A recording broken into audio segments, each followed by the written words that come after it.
Ivan on Tech said that Bitcoin could reach $60,000 in 2023. But the story is not as simple as you would think, and he even went into the psychology of people's mind, which I really enjoy, by the way. If somebody doesn't know Ivan, he's a tech guy and also a YouTuber. I really enjoy his videos because he is realistic, and you should watch him too. By the way, we had a tweet exchange, and since then we are best friends, but he doesn't know about that, so don't tell him. Okay, let's see what he said and what is his hypothesis, and let's check whether it is possible or not, because we do have a lot of things in play here, and the answer to this question will be revealed in the upcoming months. So make sure that you subscribe because we will follow this story and it is going to be a very fun ride. Let's start. So we will open this discussion with Ivan's hypothesis that Bitcoin is forming a falling wedge, which if there is a positive breakout, a breakout to the upside, then we should have a very big price target because we are forming this wedge for 1 year now. And the price target is measured from the breakout with the height of the base of the falling wedge, which in this case would be something like this, and it will land at around $60,000. All good, however, it still needs to break out, and we are not there just yet.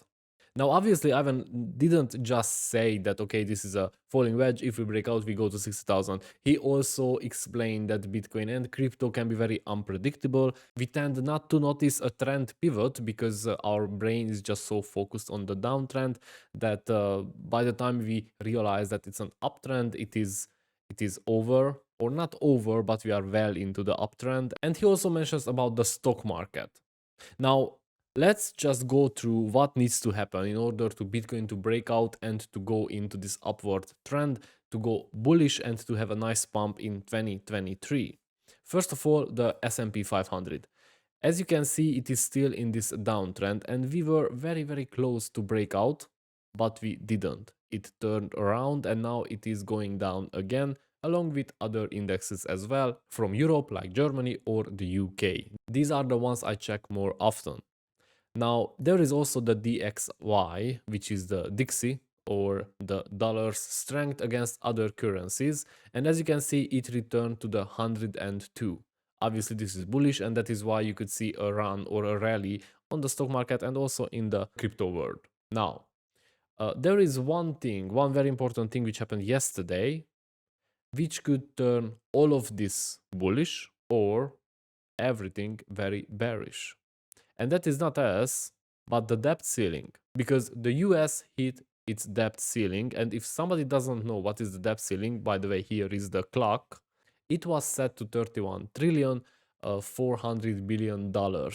And as you can see, they are already at 31.5. Now, what is the debt ceiling and what happens if they go surpass it? Now, first of all, the debt ceiling is the maximum amount the US government can spend on its existing obligations, as you can see here, and that includes social security and military salaries and all other expenses which they need to give out each month. For example, when they hired 85,000 extra IRS controls. So how do you call them? You know, people who are checking if people paid in their taxes. That is also an increase in the debt. What it is not a vote to spend more money. Without a higher ceiling, the government would have to default on bills already incurred that it has already committed to pay. Now, this is the same thing as you would have a credit card. You take some debt and you just don't pay it back in time, and now you get a default notice that hey,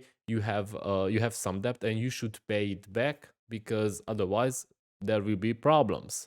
So what happened? The latest Congress is expected to hit the ceiling on Thursday. Yellen said it in her letter on Friday. Despite the deadline, the Treasury Department can take extraordinary measures, whatever they might be, to keep paying its debt for several more months, she said. Now, the consequences, if they don't pay it back, means that the federal government will need to tighten its belt, meaning that they will need to fire people, they will need to do a cost reduction. They just can't pay all the salaries or all the expenses.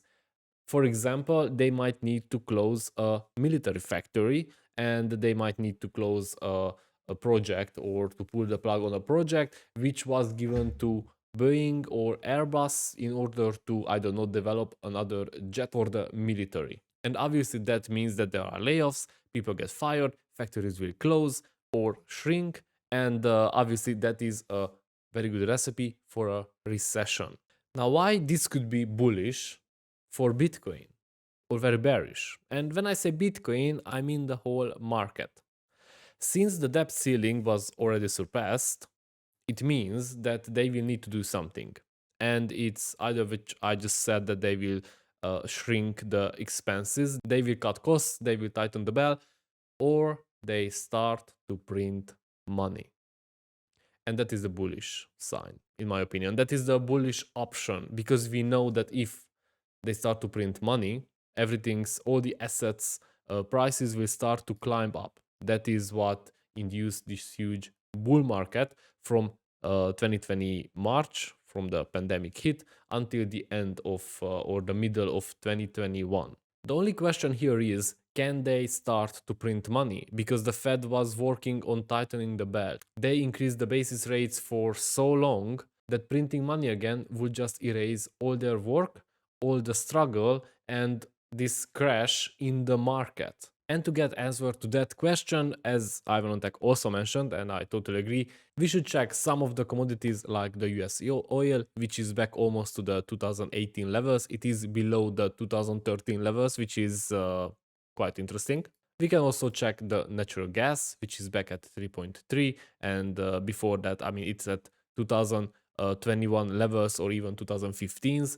So these are very good indicators whether inflation is going down or not. It is. If we check corn, well, it is a bit different because the 2020 level was around $300 and now it's at 600, almost 700, so it is still double. However, this could give enough ammunition into the politicians' hands to force the Fed to stop tightening the belt, let's say, to stop raising the basis rates and to start printing money again. And dear friends, that is our bullish sign. So what we need to check in the first is the upcoming inflation data. We will have the FOMC meeting obviously for the first quarter, and then we will know what is the trend we are going to follow for the rest of the 2023, at least until the end of the third quarter, because it may happen that for 2 quarters they will just let everything run again and they will tighten again for the autumn or for the fall and for the winter, and then this cycle repeats itself. Don't forget that in 2024 we have halving on Bitcoin and elections. Therefore, I don't really think that that year will be very bad. They will need money.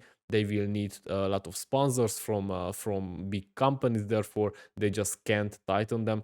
They have to do lots of things in order to prepare for the upcoming election, which is in 2 years. So is the Bitcoin halving, if I didn't mention, but I know I mentioned it. Okay, if you like the content, press the subscribe button. It is always appreciated. And I see you in my next video. Take care.